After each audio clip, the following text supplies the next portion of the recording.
Okay, now you see problem number 20 simple and compound interest. ठीक है ना.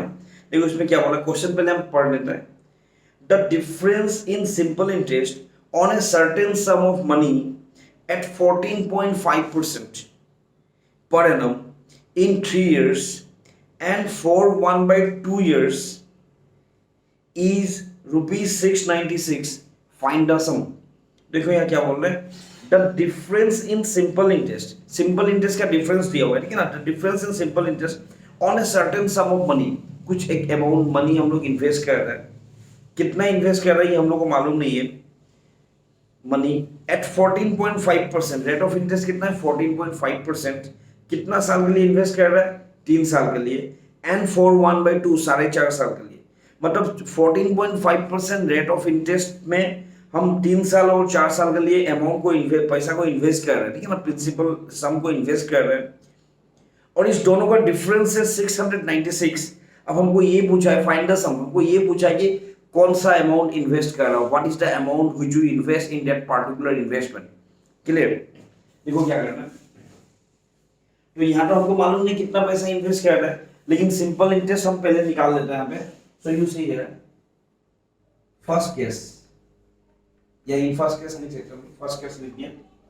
देखो सिंपल इंटरेस्ट का फॉर्मूला क्या है. सिंपल इंटरेस्ट का फॉर्मूला है P into N into R divide by 100. Now see P कितना है हमको मालूम नहीं, ये हमको निकालना है. तो P मिसिंग रहेगा into N. कितना ईयर कितना साल के लिए इन्वेस्ट कर रहा है फॉर 3 इयर्स फर्स्ट केस में. ठीक है ना. Now your rate of interest is 14.5%.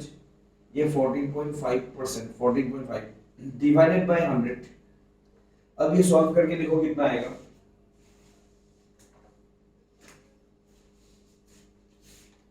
14.5 into 3 43.5 43.5 P divide by 100. ठीक है ना. 43.5 P डिवाइड बाय 100. ये हो गया फर्स्ट केस का simple interest. Now you see your second case. Second case simple interest equal to P into N into R divide by 100.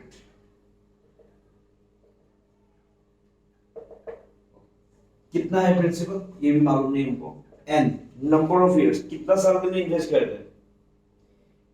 Number of years 4 1/2. 4 1/2 means 9/2. 4 1/2 means 4 into 2 8 plus 1 9 9/2. तो हम यहाँ पे n means 9/2 लिख सकते हैं. Into rate of interest. Rate of interest वही 14.5. दोनों में सेम है, यहाँ अलग से तो बोला नहीं है. 14.5 और ये 100 तो ये 100 आएगा नीचे. अब ये 9 into 14.5 9 into 14.5 ये हो गया मेरा 130.5 P रहेगा डिवाइड बाय 100 into 200 100 into 2 ये हो गया 200.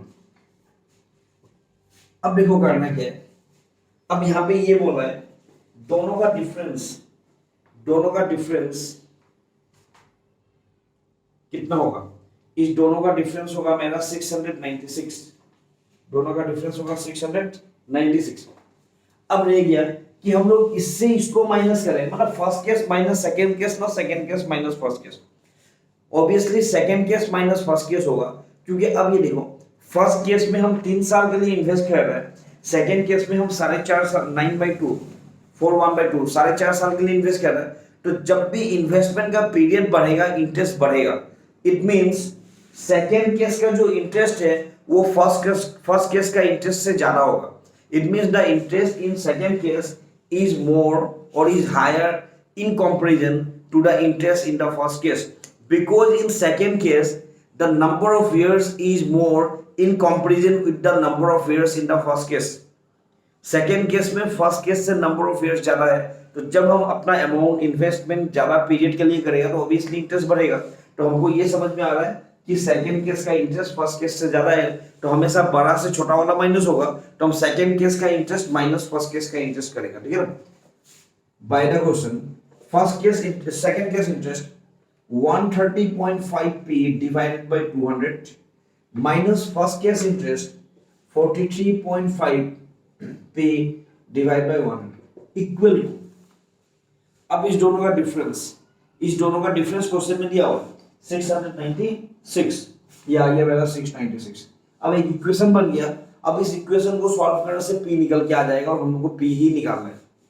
Now you see your LCM is कितना होगा 200 और 100, 200 एलसीएम होगा 200 डिवाइड बाय 200, 200 इनटू 130.5 p, ये होगा 130.5 p ही होगा, माइनस 200 डिवाइड बाय 100 2 होगा, it means 2 multiplied by 43.5 p, it means 87 p equal to 696।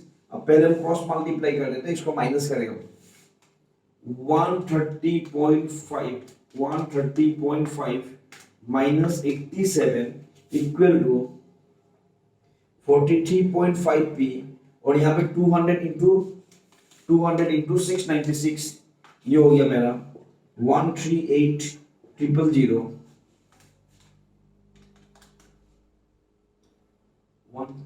200 into 696 divided,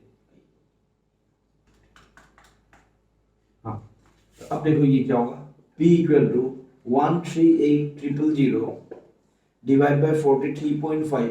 अब इस दोनों को डिवाइड करके देखना है, इस दोनों को डिवाइड करने से मिलेगा 3,200। Clear? So your principal, therefore required principal is, therefore required